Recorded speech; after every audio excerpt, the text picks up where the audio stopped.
Dave Alexander joins us up in the tower as it is time to go FIA Top Methanol Dragster Racing, and we're starting off with that man indeed, Chris Polidano. We are. Good morning. Hello everybody. And yeah, Chris Polidano, first one in line.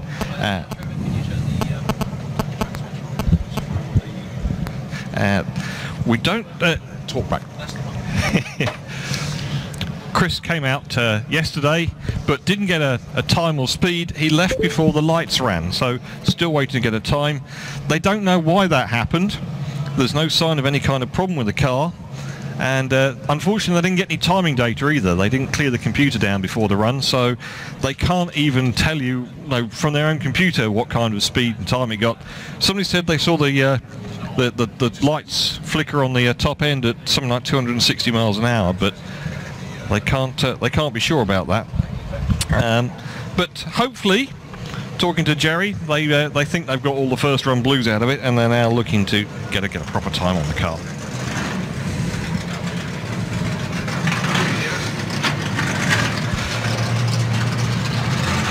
And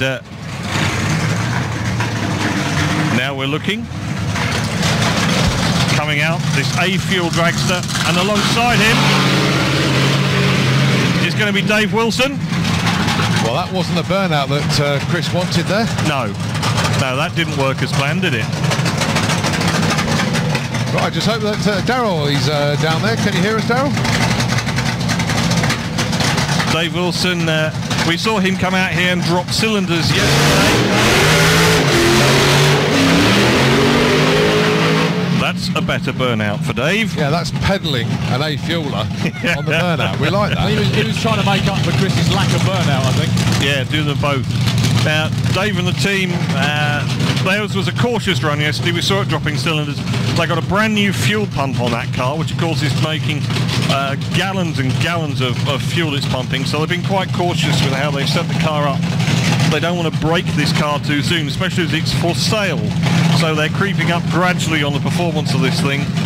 As Dave said, there's what's the pressure? There's no bump spot to worry about. We've just got to go out there and do our thing. You know how clever an engineer he is. Come race day, he can just turn it up to where he wants it, having looked at what the track's doing, got the data off his computer. Chris Polidano, he's got Jerry Darien helping tune this car. That gives him a distinct advantage. Of course, Jerry's been around for a very long time. That's Jerry stood out the front there with his hands on his hips. They're just going to bring both these cars into stage now. Remember, both these cars are A-Fuel Dragsters. That means they're fuel injected with nitromethanol. No supercharger, just fuel injected. And you could call it conventional aspiration through those scoops on the top. And they'll start pretty much at idle, so you'll hear them on the line with the revs down, but then when the lights go down, they'll pick up and they'll go like a stab rat. Okay, both into free stage. Going to roll just a little bit further forward. Here we go.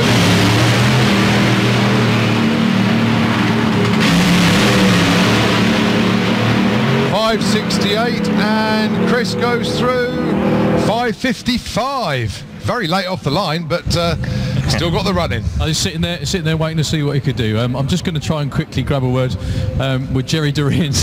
Good morning. Morning. How you doing? I'm good. How about you? Just a quick question about Chris's car. How close to the combination in that car is the combination that you run in the States?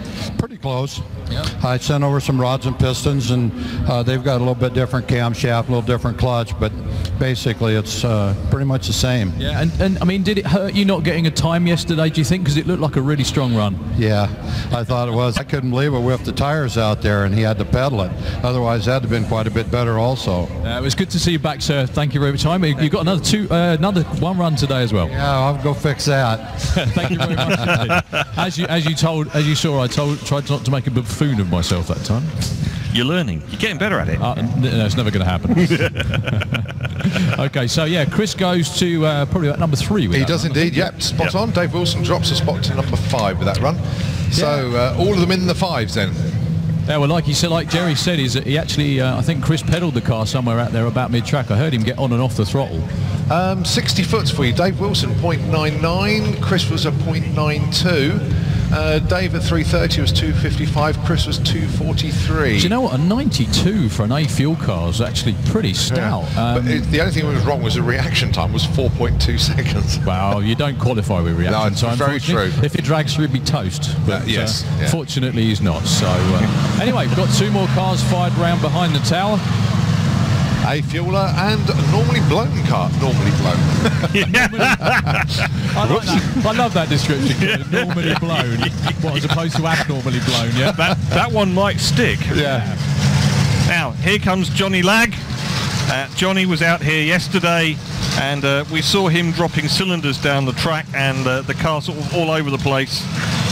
Unfortunately, what happened for them was that the timing linkage broke, which meant the ignition was all over the place, and they did actually end up torching the head slightly.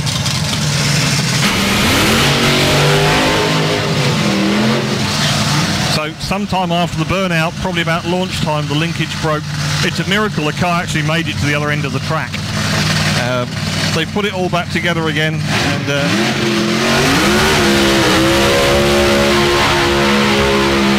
it's good to go.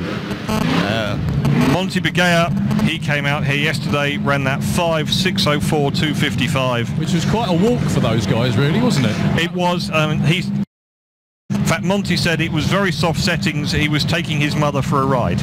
Oh, isn't that nice? Yes. Did she enjoy it? Apparently, yeah, I loved it.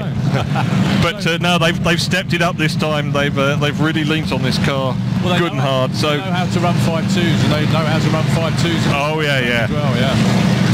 No, their best run is a 5.292, which they ran here back in 2012 on their last visit. Looking to recreate that magic.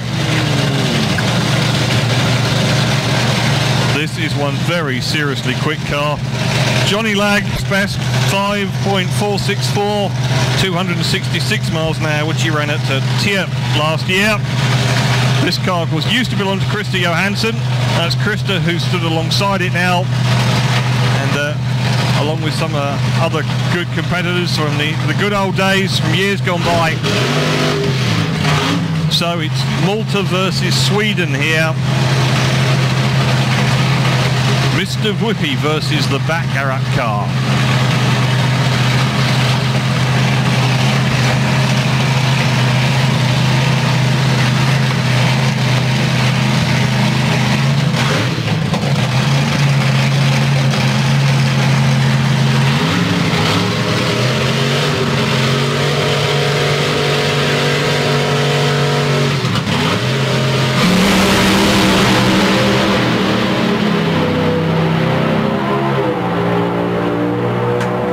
.557 262 for Monty. Johnny Lag was on one then, but clicked it 632 154. Yeah, lots of drop cylinders, and you can see big tyre shake for Monty Begea as well. So this isn't something that's unique just to methanol cars. We get it. They're used to this. It's not the first time they've met, either in qualifying or in eliminations. They may be the brothers and the best of friends, but there's no love lost when those lights go down. They'll both be trying really, really hard.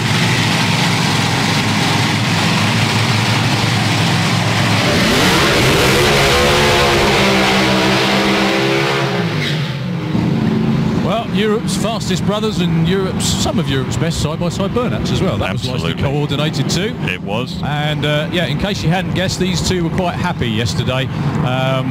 They took all season out last year due to various issues and getting ready for this year as well. And obviously Timo is now a dad, which takes up a little bit of his time. Yeah, just ever so slightly. Just a little bit. And the funny thing was, when I spoke to them the other day, I said, so how many races are you going to run? He said, well, we're going to come here and do Hockenheim. And then I said, yeah, but what happens if you come here and win? And he went, yeah, exactly. That I was having that conversation with them this morning as well about how many races do they do?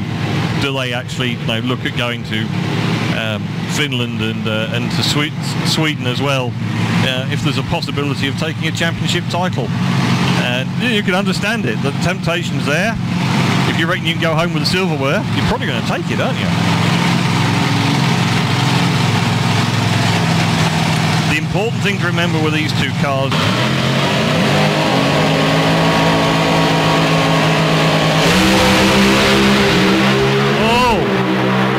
more shape there for Timo, but he holds it together. Oh, Oh my word! The fastest ever! Unbelievable! Just about one of the side-by-side runs in the world, let alone in Europe. That is actually the quickest side-by-side run in Europe, and that is nearly the quickest ever elapsed time for a supercharged car anywhere in the world. Boy, am I happy, Werner. If I can just calm you down for 2 seconds. Well, the quickest ever side-by-side dragster run in Europe, and just about the quickest blown run ever in the world. That's very great. I don't know, I cannot say. See, the German guys can be a little bit better like the guys in the States, the tuner. We have a perfect...